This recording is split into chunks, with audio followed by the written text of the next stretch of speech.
தம் ஒரே மகன் மீது நம்பிக்கை கொள்ளும் எவரும் அழியாமல் நிலைவாழ்வு பெறும் பொருட்டு அந்த மகனையே அளிக்கும் அளவுக்கு கடவுள் உலகின் மேல் அன்பு கூர்ந்தார். உலகிற்கு தண்டனை தீர்ப்பளிக்க அல்ல, தம் மகன் வழியாக அதை மீட்கவே கடவுள் அவரை உலகிற்கு அனுப்பினார். அவர் மீது நம்பிக்கை கொள்வோர் தண்டனை தீர்ப்புக்கு ஆளாவதில்லை. ஆனால் நம்பிக்கை கொள்ளாதோர் ஏற்கனவே தீர்ப்பு பெற்றுவிட்டனர். ஏனெனில் அவர்கள் கடவுளின் ஒரே மகனிடம் நம்பிக்கை கொள்ளவில்லை. ஒளி உலகிற்கு வந்திருந்தும் தம் செயல்கள் தீயனவாயிருந்ததால் மனிதர் ஒளியை விட இருளையே விரும்பினர். இதில்தான் அவர்களுக்கு எதிரான தண்டனை தீர்ப்பு அடங்கியுள்ளது.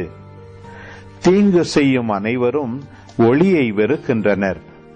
தங்கள் தீச்செயல்கள் வெளியாகிவிடும் என அஞ்சி அவர்கள் ஒளியிடம் வருவதில்லை. உண்மைக்கேற்ப வாழ்பவர்கள் ஒளியிடம் வருகிறார்கள். இதனால் அவர்கள் செய்யும் அனைத்தையும் கடவுளோடு இணைந்தே செய்கிறார்கள் என்பது வெளியாகும்.